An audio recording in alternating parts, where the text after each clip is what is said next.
My name's Abby Chan, and I'm the registered dietitian at Evolve Flagstaff. So I want to welcome you to your Foundation Nutrition program. So what this is a 9-week course that's going to cover things from water to micronutrients, so vitamins, to all of your macronutrients. I call them your building blocks, and then how to wrap this all up and how to tie it all together. It's going to talk about everything you need and a lot of the things that you don't need. There's a lot of conversation topic out there about nutrition every single day if you pop online, so it gets really confusing. So I really want to break this down and kind of break it down so it's nice and simple and easy for all of you.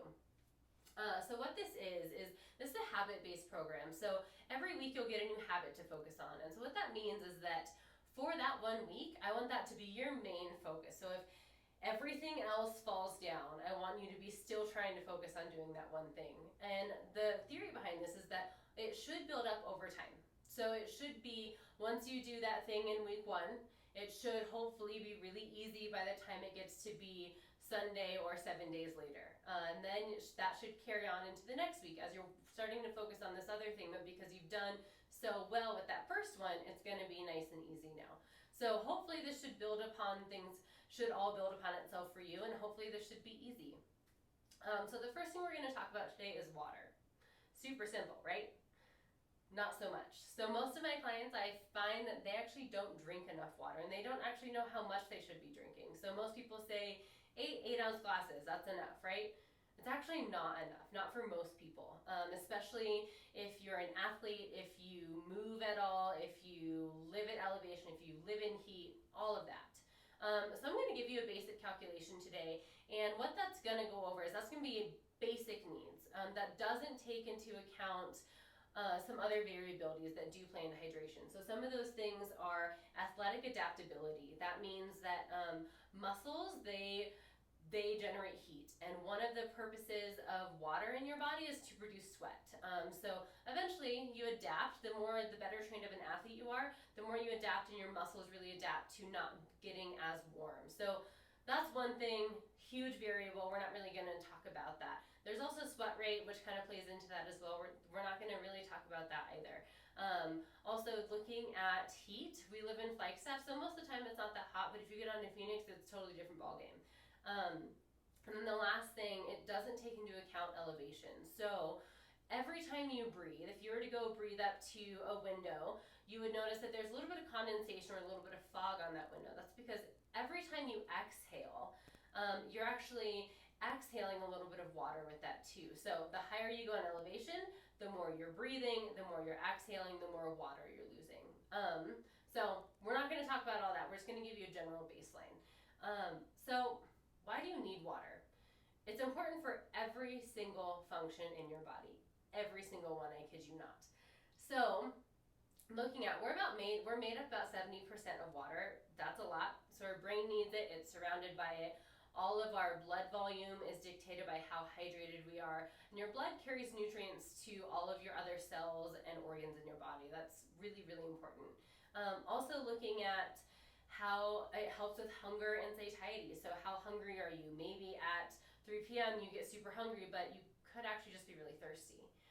So it helps in that sense. And then it also helps looking at overall joints and just how your body moves in space as well. Also with skin and hydration.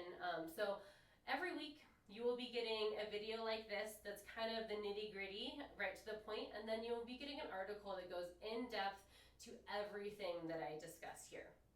So let's just talk about what you need, the basic calculation to figure out how much water you need per day, and then how to do that. So I did some previous shorthand math here. So I do this in metric form. So to meet your basic needs, you need 25 to 35 milliliters per kilogram. So, and I always say upper end. This lower end is actually generally pretty low, and especially for all of you guys because you're in here in the gym, you're sweating, you're moving, you're doing a bunch of things. So I always try to say to shoot this upper end here. So for me, I'm 61.3 kilos. How I figured that out is I took my weight, so I'm 135-ish, 130, 135, depending on the day. And then I'm going to divide that by 2.2. That's going to get me 61.3 kilograms. So that's how you find your kilograms. You divide your weight by 2.2. So from there, I have my 61.3. I'm going to times that by 25, and then I'm going to take that and times it by 35. What this is going to give me, it's going to give me a range. So it's going to give me 1534 to 2147, and this is milliliters. So what this means, and I'm going to round this up, I'm going to go to my upper end and I'm going to round it up. So I need about 2.2 liters of water per day. And that's just to function. That's if I just laid in bed all day and didn't do anything else besides get up, drink water, and go to the bathroom.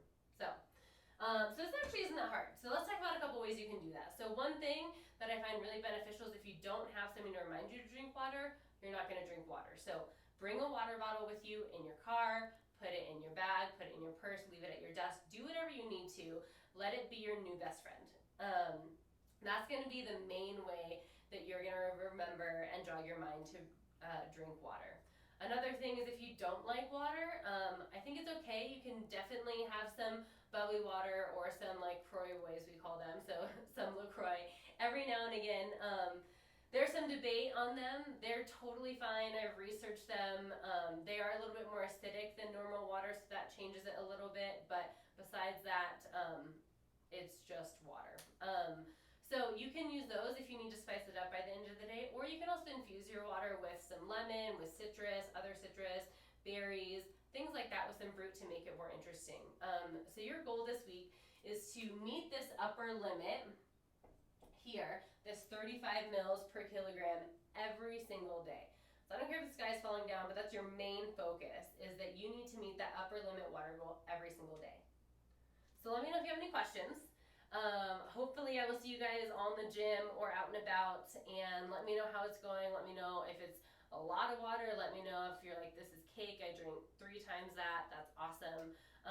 So let me know how it goes, and have a great week.